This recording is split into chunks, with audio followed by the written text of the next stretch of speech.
தாவேக்காவே 5 நல்ல கொள்கை சொல்லுங்கம்மா. கொள்கை அவங்க கொள்கையா? மரத்து மலை ஏறுறது, அடுத்ததா ஆபாச வார்த்தைகள் பேசுறது, சம்பந்தமே இல்லாம பேசுறது, கையை கடிக்கிறது, நெறியால துன்புறுத்துறது, இந்த மாதிரி விஷயங்கள் நிறைய ஏகப்பட்ட கொள்கை. இன்னும் முக்கியமான கொள்கைக்கே வரல நீங்க. சொல்லுங்க தெரிஞ்சுக்கலாமா? அண்ணனா இருப்போம், தங்கச்சியா இருப்போம், கூட கூட படுப்போம். உங்களுக்கு என்ன? அது முக்கியமான கொள்கை. அட்ஜஸ்ட்மெண்ட்ஸ் எல்லாம் நிறையா உண்டு. அப்புறம் இன்னொரு கொள்கை சொல்ல மாதிரிங்கண்ணா, குப்பை ப்ரோக்ராம் 3 பொண்டாட்டி வச்சிருக்கான். எங்கள்கிட்ட காசு இருக்குது, பொண்டாட்டி வைப்போம் வைக்க மாட்டோம். இது ஒரு கொள்கைம்மா, முக்கியமான கொள்கை. காசு இருந்தால் நிறையா பொண்டாட்டி வச்சுக்கலாம், அது ஒரு கொள்கை. சொல்லுங்க, அப்போ நிறைய கொள்கைகள் இருக்குமா. அப்புறம் வந்து ப்ரெஸ் மீட் பார்க்க வந்து ஓடுறது, அதோட முக்கியமான கொள்கை. சாவு சத்தாக துக்கு தூட்டுக்கு போகிறது கிடையாது, பாடியை தூக்கிட்டு வர சொல்கிறது. நீங்கள் தோலில் தூக்கிட்டு வரணும். நீங்கள் எப்படின்னா, நீங்கள் தோல் வச்சுட்டு பாருங்கள் எங்கள் அம்மா செத்துருக்காங்க அப்படின்னா வீட்டிலேருந்து ஆசீர்வதிப்பார். 2nd ஃப்ளோர்லேருந்து பூவல்லி வீசுவார் அப்படி அப்படின்னு. இன்னொரு முக்கியமாக சொல்ல பார்த்தீங்களே, சித்தியோட ஊர் சுற்றுவது. சித்தியோட பேர் கொஞ்சம் சொல்ல முடியுமா அவங்கள? ஏன் பெருசாமா? என்னம்மா மக்கள் கொஞ்சம் தெளிவாயிருப்பாங்களே, அதனால. மக்கள்லாம் தெளிவாக தான் இருக்கிறாங்க. திரிஷாவோட ஊர் சுற்றுவது. அது எப்படின்னா அவங்க சைட்ல இருந்து என்ன சொல்றாங்கன்னா, இங்க ஒரு ஃபங்க்ஷன் அட்டென்ட் பண்ணிட்டாரு அவ்வளவுதானே, அதுக்கு எதுக்கு எங்கன்னா இப்படி பேசுறீங்க அப்படின்னு சொல்றாங்க. நான் ஒன்றும் சேராட்ட ஓட்டிக்கிட்டு இல்லை. வண்டியில் நிறைய பொண்ணுங்க இறங்கி போனாலும் சந்தேகப்படுறதுக்கு இல்லாமல் தொழிலாக இப்போ சேராட்ட ஓட்டிட்டு தான் நிறைய பேர் இறங்கி போவாங்க. நான் ஒரு பஸ் ஓட்டுறேன், அதுலேருந்து யார் வேணுமோ இறங்கி போகலாம். அது அப்படி இல்லை. ஒரு கட்சி, ஒரு ஃபார்மேட்டு, கல்பாத்தி ஒருத்தர் ஏஜிஎஸ் விட்டு கல்யாணத்துக்கு போகிறீங்க, அழகாக 2 பேர் மேட்சிங்காக ட்ரெஸ் போட்டு போடுறீங்க. அது எப்படிமா? அது இந்த இவன் சட்டை வெள்ளையாக இருக்குது, அவர் சட்டை ஒரு மஞ்சள் கலர், அது என்னது கலர், அது லைட் ப்ரௌன் கலராக இருக்குது, உன் சட்டை வெள்ளையாக இருக்குது, அதில் ப்ளூ பார்டர் போட்டிருக்கு, எல்லாம் ஒன்றா இருக்கா? 2 பேரும் ஒரே மாதிரி ட்ரெஸ் போட்டிருந்தா அது மேட்சிங் ப்ளவுஸ், மேட்சிங் அப்படின்னு சொல்கிற மாதிரிலாம் போயிருந்தாங்க. அவங்க அதுக்கு முட்டு கொடுக்குறாங்களே சார், அதாவது அவங்க ஃப்ரெண்ட்ஸ் அவங்க எதாச்சியாக போயிட்டாங்க, ஏன் இப்படிலாம் பண்ணுறீங்க அப்படின்னு. ஆக்சுவலாக நீ அந்த கதையை ஒன்று கேட்கணும். தலைவர் வந்து இருமல் மருந்து சாப்பிட்டுருந்தார். நீ வேறு சரக்கு நினச்சிட்டு தப்பாக பேசி நான் டெஸ்ட் பண்ணி விட்டுருந்தேன். இருமல் மருந்து நம்ம ஆஃபீஸில் கிடக்குமா, அது வந்து சளிக்கு இந்த உடம்பு சரியில்லை. ஆக்சுவலாக உங்கள் ஓனர் போனடிச்சிட்டாருங்கிற ஒரு காரணத்துக்காக தான் நானும் எழுந்து உட்காந்தேன். அந்த இருமல் மருந்து குடிக்கிறது அது என்ன செய்யணும், கொஞ்சம் ட்ரௌசியாக இருக்கும். அது 1 மணிக்கு மேலே குடிக்கக்கூடாது. அந்த இருமல் மருந்து குடிச்சிட்டு வந்தார். நீ தளபதிக்கு சரியான ஜுரம். காரணம் முதல்ல அந்த டியூட் சாங் எடுத்துருந்தாங்க ஜனநாயகத்தில், மழையில் நினைக்கிற மாதிரி சாங்கு. அந்த தளபதி ஒவ்வொரு நைட்டில் ஹீரோயினோட மழையில் நினைக்கிற மாதிரி சாங்கு. தலைவர் ஹீரோயினோட மழையில் நினைக்கிற சாங்னா ரொம்ப பிடிக்கும். நடித்து முடிச்சுட்டார். நடித்து முடிச்சுட்டு இவர் வந்தோடனே பார்த்தா அடுத்த நாள் கல்யாணம். அப்போ இருமல் மருந்து சாப்பிட்டு செத்த நேரம் அந்த ரோல்ஸ் ராய்ஸ் காரில் இந்த பக்கம் தூங்கினா இருப்பான். பஸ்ஸில் தூங்குவில்லை, கம்பியில் போயிடுச்சு தூங்கினார். அப்போ சிக்னலில் கார் நின்றுச்சு. தளபதி வீட்டிலேருந்து வந்து திருவான்மூர் சிக்னல், மெயின் சிக்னல், அதான் 124 செகண்டு கூட அந்த சிக்னல். அந்த நேரத்தில் திமுக காரர்கள் இன்னொரு ஆட்டோவில் திரிசாவை அழைச்சிட்டு வந்து மெதுவாக கதவை திறந்து உள்ளே உட்கார வச்சு, தளபதி எழுமிடக்கூடாதுன்னு. ஏன்னா தளபதி எழும்ப மாட்டார், ஏன்னா இருமல் மருந்து சாப்பிட்ருந்தாரு. எவ்வளோ பெரிய டமால்னு அடித்தாலும் எழும்ப மாட்டார். மெதுவாக கதவை சாத்திட்டாங்க. தளபதி தூங்கிட்டே போகிறார். ஃபங்க்ஷன் வீடு வந்தோடனே தளபதியோட டிரைவரு அண்ணி அவர் எழுப்புங்க நீங்கிறார். டிரைவருக்கே தெரியாது, ஆனால் அண்ணி எழுப்புங்கிறார். தளபதியே எழுப்புங்க, கயமண்டை வந்துச்சா அப்படின்னு அவர் எழுப்பி போடுறார். யார்? திரிசா எழுப்புறார். இறங்கி போகிறப்பையும் பார்க்கலாமா திரிசாவை? இல்லை தளபதி இறங்கி இருக்க மாட்டார், வண்டியை விட்டு இறங்கி இருக்க மாட்டார். இறங்கி முன்னாடி போகக்கூடாது. திரிஷாவும் அதே கலர் போட்டுரு. ஹேய் ஸ்வீட்டி, என்ன ஒரே மாதிரி ட்ரெஸ் பண்ணியிருக்கோம், அதே கடை, அதே டெய்லர், அதே வாடகை, கமா அப்படின்னு போகிறாங்க. நல்லா இருந்ததா கேட்குறதுக்கு? அவங்க கட்சி சார்ந்தவங்களுக்கு பரவாயில்ல, இதுதான் உண்மைன்னு அடுத்த வாட்டி வீடியோ கட் பண்ணி போட்டுருவோம். இதுதான் உண்மை, அப்புறம் போய் பேச மாட்டேன்னா இதுதான் உண்மை. அவ்வளவு திமுகவோட சதி. நாக்குட்டியை வச்சுட்டு கேக்கு வெட்ட வச்சது யாருங்கிறீங்க? அந்த நாக்குட்டியை ப்ரிப்பேர் பண்ணி அனுப்புறதே திமுக தாங்க, வேறு வேலை இல்லை. போகிறீங்க கேக்கு வெட்டிக்கிட்டு அரை போதையில் இருந்துக்கிட்டு போட்டோவாதிக்கு வெளியே விட்டு போகுது அந்த பொண்ணு. முதல்ல அந்த பொண்ணோட அப்பா எங்கே இருக்காரு கேளுங்கம்மா, RSSகாரம்மா அவர். ஆமாம்மா, தொக்கா சிக்கிட்டு தலை சிங்கம். அம்மா அவருக்கு பிரச்சாரம் பண்ணுறதுலாம் விருப்பமே இல்லைம்மா. அந்த வெயிலில் யாருமா பண்ணுவா? இந்த மாதிரி குழுன்னு ஏசி போட்டு உட்காந்துருக்கும் ஓடுதில்ல, வெயிலில் யார் போவா? அவர் வருவார் தான் சார். இப்போ என்ன சொல்லிட்டு வரான்னா, நான் என்னோட வசதி வாழ்க்கையில நான் விட்டுட்டு வரேன், எல்லாத்தையும் விட்டுட்டு வரேன்னு சொல்றாரு. அவர் நிற்பார் மக்களுக்காக வெயில்லன்னு சொல்றாங்க. ஆமாம், இவர் வாழும் காமராஜர், இவர் எல்லாத்தையும் விட்டு வந்தார். இவர் அடுத்த பிரச்சாரத்துக்கு நடந்தே வரலான்னு ஒரு பிளான்ல இருக்கிறாங்க போல, ஏன்னா அவர் எளிமையை காட்டுறதுக்காக. இடையம் பண்ணி வேற ஏற்கனவே நடந்ததுன்னா அந்த மழை நீர் வடிகாலெல்லாம் எழும்புவாங்க. அணில்ஸ் வெளில தளபதி காலை பிடிச்சி உள்ளே எழுப்பாங்கம்மா, எடுத்து போட்டு. அன்னைக்கு ஒரு வீடியோ ஒன்றுமா, அந்த கூட இருக்க போக்கில் வாங்கிட்டு போங்க. அவரோட ஸ்டேஜை வந்து ஃபுல்லாக அப்படி க்ளீன் பண்ணிவிட்டு அப்படியே அழகாக ஒரு ஆண்டி வந்து அப்படி லிப் லாக் பண்ணுதுமா. அந்த கல்ச்சிலைக்கும் உயிர் கொடுத்து விட்டார் எங்கள் தளபதி அப்படிங்கிற மாதிரி இருக்கு. லாஸ்ட் டைம் கூட இந்த பிரச்சார வாகனம் பக்கத்துல ஒரு லேடி ஹஸ்பண்ட் ஒய்ஃப் விழுறாங்க. விழுந்த அந்த டைம்ல அந்த லேடி விழுந்து எழுஞ்சு விஜய்க்கு வந்து முத்தம் கொடுக்குறாங்க. அந்த பாசத்தை நீங்க எப்படி பாக்குறீங்க? சீர்காழியில் ஒரு பையன் செத்து போயிட்டான், இவர் பிரச்சாரம் பண்ண போய். பாண்டிச்சேரியில் நீ தப்பன்னு விழுவுறானோ. தர்பூசணி விட்டு அடிச்சாங்களா பார்த்தீங்கன்னா புசியான இந்த மண்டை படிச்சு. அதான் கேட்குறேன் எனக்கு ஒரு விஷயம். விஜய் இப்படி ஏறி நிற்கிறாரு, நீ தர்பூசணிங்கிறது இவ்வளோ பெரிய பழம் உள்ளே விட்ற கரெக்டாக அவர் மொட்டை மண்டைக்கு நேராக விட்ற மொட்டை லைட்டாக விலகுது. உள்ளே கீழே வந்து ஸ்கிரிப்ட் ரைட்டரு கேமராமேனு இவனு பாவம் வேலைக்கு இருக்கவங்கலாம் உள்ளே உட்காந்துருப்பாங்க. அவங்க தலையிலேயோ ஒரு எக்யூப்மெண்ட்லேயோ விழுந்து ஏதோ ஒன்று ஆகிடுதுன்னா என்னமா வருது? இதை விட கேவலமாக சொல்ல முடியுமா என்னால்? அவர் ஒதுக்குறாரு. அதுக்குள்ள கூட இருக்கலாம் கிளம்புறாங்க. இன்னும் பாஞ்சி ஸ்பைடர்மேன் மாதிரி அவனை பிடிச்சிடுற மாதிரி. ஒருவேளை அந்த தர்பூசணி விஜய் மண்டையில பட்டிருந்தா கூட்டத்தில் ஏதோ ஒரு திமுக கார பூந்துட்டான்ப்பா அப்படின்னு மாத்தி. அவ்வளவுதான். ஸ்பீக்கர் பாக்ஸ் மேலே ஏறி இருக்காமா, அதை வச்சு செஞ்சாங்க பாருங்க. பூனை நாயெல்லாம் அந்த மதில் மேலே இருக்கும்.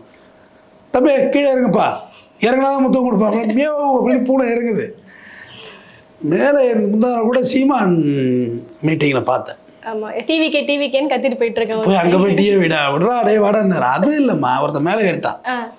பைத்தியம் இறங்கடா, பைத்தியம் லூசு பேல இறங்கடா கீழே அப்படி. இதுதான் தலைவஞ்சனம்.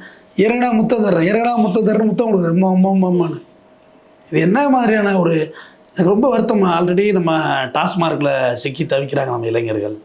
சினிமா கூட இப்போ ஒன்றும் இல்லைங்க. 200 டிக்கெட் கொடுக்குறதுல 200 குவார்டர் வாங்கி அடிக்கலாங்கிற மனநிலை வந்துருச்சு மக்கள்கிட்ட. சினிமா தானாகவே அழிஞ்சிடும், அதுக்கான ஆஃபரிங்லாம் இல்லை. இன்ஸ்டாகிராமு, மொபைல் ஃபோனு, இதுக்கு இடையில படிக்கணும். ஸ்போர்ட்ஸ் ஆக்டிவிட்டியே குறைஞ்சிட்டு பார்த்தீங்களா? கிரிக்கெட் பார்க்குறதே இல்லை யாரும். ஏன்னா விளையாட முடியாது. இந்த வெயிலில் இருந்தால் நம்மளாம் பேட் விளையாண்டோம் தெரியுமா? இப்போ விளையாட முடியுமான்னு சந்தேகமாக இருக்குது. அப்போ ஆல்ரெடி நம்மளோட மைண்ட் செட்டு வேறு மாதிரி ட்ராவல் ஆகிட்டு இருக்கு. அதுக்கு இடையில இந்த விஜய் ஒரு ஆளுமா. டாஸ்மார்க்கு, சினிமா, இன்ஸ்டாகிராமு, ட்விட்டர் கூட விட்டுருங்க, அது கூட கொஞ்சம் ஒரு அறிவார்ந்த அம்சம் இருக்குது. இந்த மாதிரி ஆப் மாதிரி விஜய் ஒரு ஆப்புமா.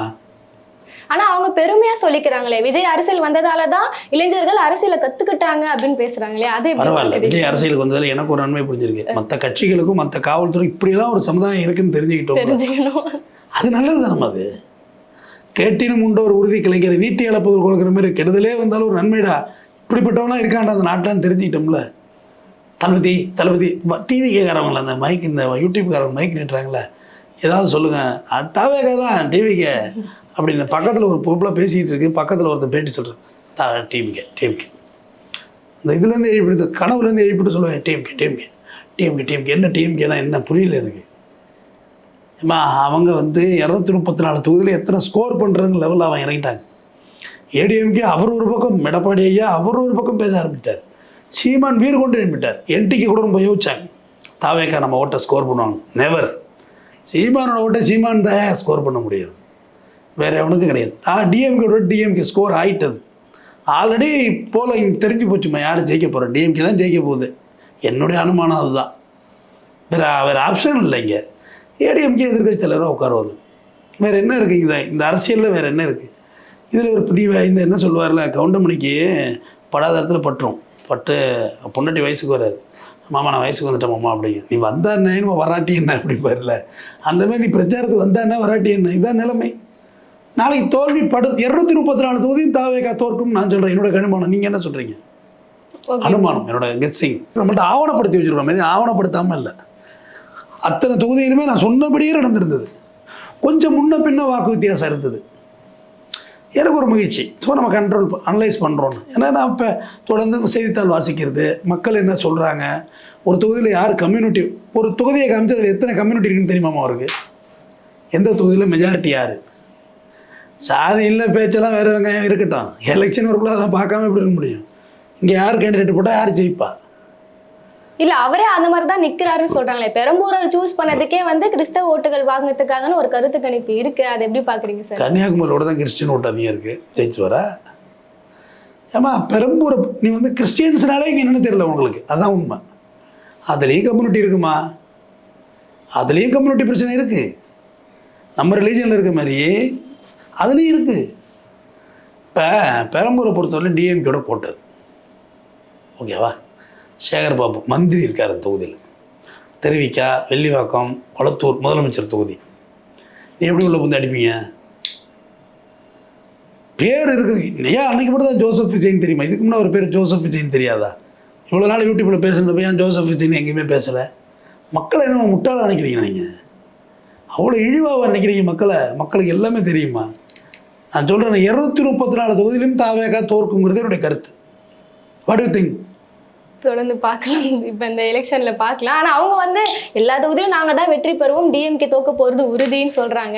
இன்னொரு விஷயம் சார் ரொம்ப டவுட்டாக இருக்குன்னா, மக்கள் வந்து என்ன சொல்கிறாங்கன்னா, பொதுவாகவே மக்கள் சில பேர் நம்ம பப்ளிக் ஒப்பீனியன் போகும்போது வாய்ப்பு கொடுங்கன்னு சொல்கிறாங்க. அதாவது ஒரு வாய்ப்பு கொடுத்து தான் பார்ப்போமேன்றாங்க. அந்த கருத்துக்கு நீங்கள் மக்களுக்கு என்ன சொல்லுவீங்க? பால் குடிக்கிறது வாய்ப்பு கொடுக்கலாம், பாயசம் குடிக்கிறது எப்படி வாய்ப்பு கொடுக்குறது? பல்ட்டா மருந்து குடிக்கிறது வாய்ப்பு கொடுப்பீங்களா? கொடுக்க மாட்டேங்க. இப்போ விஜய்க்கே சொல்கிறேன், 2 பிள்ளையை பற்றி வச்சுக்கிட்டு பால்ட்டா மருந்தா குடிக்கிற பால்ட்டா மருந்து அப்படின்னு கேட்பாங்கல்ல யார் பஞ்சாயத்தை படுக்க போட்டு. அந்த மாதிரி 2 பிள்ளை இருக்குது, ஒரு பொண்டாட்டி இருக்குது, உனக்கு சித்தி கேட்குதா சித்தி அப்படின்னு. திரும்ப திமுக தீய சக்தி திருசாதாண்டா இங்கே சித்தின்னாங்கல்ல. உனக்கு தான் எல்லாம் பேச தெரியுமா? உன் வயசு என்ன? முதலமைச்சர் வயசு என்ன? ஸ்டாலின் அங்கல் அப்படின்னு இல்லை, சங்கலில் வச்சாங்களா? இன்னும் திமுக தாவேக்காவை இன்னும் அட்டாக் பண்ணவே இல்லை. அது இன்ன வரைக்கும் அட்டாக் பண்ணலாமா? ஏன்னா அவங்கள காம்படிட்டிவாக சேர்த்துக்கல. வீட்டில் போய் பெரிய மனுஷன் வர சொல்லி மண்டையில் கொட்டு வாங்கல, குட்டிச்சாக்க வச்சு அந்த மாதிரி தான் கொட்டு வாங்கிட்டு இருக்காரு. போடா பெரிய மனுஷன் வர சொல்கிறான்னு. இங்கே competition DMK versus BJP, DMK versus NDA alliance. அதாவது அதிமுக இந்த குரூப் இருக்காங்களா பிஜேபியோட, இவங்க தான் காம்படிஷன். அது சொன்னாதான் விஜய்க்கு கோவம் வருது. ஏன் நீங்க டெல்லி விசஸ் தமிழ்நாடுன்னு சொல்றீங்க? இங்க நம்ம 2 பேருக்கு தான் போட்டி. டெல்லியை பத்தி பேசினா விஜய்க்கு கோவம் வருது. வருத்தப்படாத வாலிபர் சங்கத்துல சூரியன் சிவகார்த்திகேயன் டே கொட்டி உனக்கு அவ்வளவுதான், டே உனக்கு அவ்வளவுதான், சண்டை போடுற இப்போ விளக்கிடும். அட சும்மா இருப்பா நீ வேற சேர்த்து அப்படி பல்லாக கொடுத்துட்டு பார்த்துட்டு படத்தோட டைரக்டர் தான் நினைக்கிறேன். கடைசியாக ஒரு ஓராம போய் நடக்கணும் அப்படின்னு உள்ளே போயிட்டு இருப்பார்ல. நீ வந்து திமுக தான் என்னோட காம்படேட்டிவ் நீ தாம்மா சொல்ற. யாரு? விஜய் தான் சொல்றாரு. பட் டிஎம்கே ஒரு நாளும் சொல்லலையே. நீ பார்த்து ஒரு ஊரில் ஒரு பெரிய மனுஷன் பார்த்து அவன் எனக்கு எதிரின்னு சொல்கிறதுனால என்ன பிரயோஜனம்? அவன் உனக்கு எதிரியாகவே நினைக்கல. அவங்களுக்கு வேலை இருக்கு, வேறு வேலை பார்த்துட்டு இருக்காங்க. நீங்கள் இதை சொல்லிட்டு சுற்றிட்டு இருக்கீங்க. அப்போ டெல்லி பற்றி பேசாதன்னு சொல்கிறாரு. இதுக்கு பின்னாடி ஏதோ அரசியல் இருக்கா? அவர் டெல்லிக்காரர் தான்மா. சர்க்கஸில் அப்பளம் வைக்கிற குரூப் தான்மா அதெல்லாம். ஏன் ஜனநாயக படம் ரிலீஸ் பண்ணல? சென்சார் போர்டு சென்ட்ரல் கவர்மெண்ட்டில் இருக்குது. மத்திய தணிக்கை குழு தற்குறிகளா? அது எங்கே இருக்குன்னே தெரியல. அதுக்கு காரணம் டிஎம்கேங்கிறாங்க. மத்திய தணிக்கை குழுமா? அது கேட்க வேண்டியதுன்னு படத்தை ரிலீஸ் பண்ணலன்னு. இல்லை ஆதவர்ஜனா என்ன சொல்கிறாருன்னா, டிஎம்கேவும் பிஜேபியும் சேர்ந்து தான் இந்த சென்சார் போர்டு வச்சு தடுக்க பார்க்குறாங்க அப்படின்னு ஆதவ் பேசுகிறாரு. கொஞ்சம் சிம்பிளி வேஸ்ட். இது பதிலெலாம் சொல்ல முடியாது. ஆதவர்ஜனாவே டிஎம்கே ஆளு தான் எனக்கு தோணுதுப்பா. உங்களுக்கு டவுட்? எனக்கு அப்படிதான் தோணுது. எனக்கும் அவரும் பிஜேபி பயங்கரமான இப்போ பிஜேபி ஆளா தெரியணும், இல்லை டிஎம்கே ஆளா தெரியும். 2ல் ஏதோ ஒன்று தான் உண்மை. இல்லை கொஞ்ச நாள் முன்னாடி விசிகாக்கு போய் வாக்கு கேட்குறாரு. பார்த்தீங்களா அந்த வீடியோ? விசிகால இருந்தவர் தாம்மா. அவர் வந்து அவர் எடுக்கிற ஸ்டாண்டு பூரா விஜய்க்கு எதிராகவே இருக்கு. ரஜினியை வந்து இழுத்து விட்டார். ரஜினி ரசிகர்கள்ட்ட ஒரு குத்து, ஊமை குத்து. ரஜினி நம்மளே ரஜினி ரசிகர் தான். நம்ம பாட்டு நம்ம வேலையை பார்த்துட்டு இருக்கோம். நீ ஏன் தேவையில்லாமல் ரஜினி வந்து பேசலாம்? அவர் வயசு என்ன, வயசு என்ன? கேரியர் உச்சத்துலனா அவர் தான் தமிழ்நாட்டை கேரியர் உச்சம். ஆல் ஓவர் இந்தியாவே அவர் தான் உச்சம். சேலரி எல்லாத்துலேயுமே படம் நடித்தாலே 100 days தான். அந்த மாதிரி நடிக்கிற மனுஷன் எங்க? நீ போய் அவரை உங்களுக்குற இதுக்கு என்ன அர்த்தம்? அப்ப உங்க கருத்து சொல்லுங்க. அதோட கருத்துக்கு ஏன்னா வந்து ரஜினி வராம போனதுக்கு காரணமே டிஎம்கே. அது ரஜினில சொல்லணும். நீ ஏன் சொல்ற? நீ யாரு? Who are you? அது ரஜினி சொல்லட்டும், கேட்டுக்குவோம்.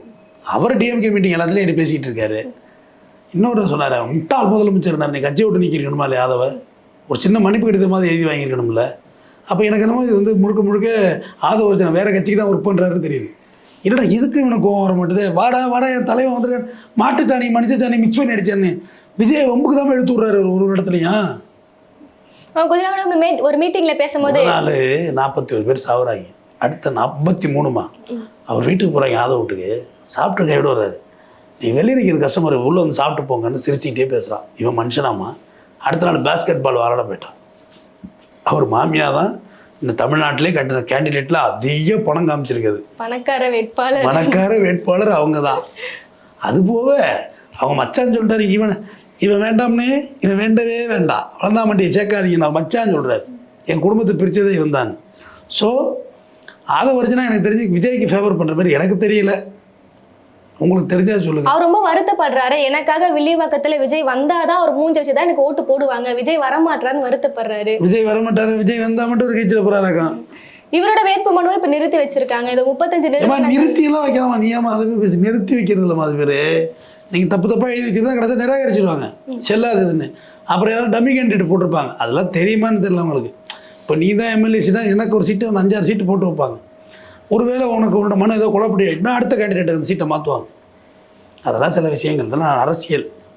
அது அரசியல் செய்ய சொல்லுங்கள். இந்த மாதிரி வெறும் ஃபெமிலியரை வச்சு கட்டமைக்கிறதுங்கிறது நாளைய சமுதாயம் மீண்டும் சினிமா பின்னாடி போயிடுங்கிறது தான் வருத்தம். தொடர்ந்து பேசுவோம். நன்றி.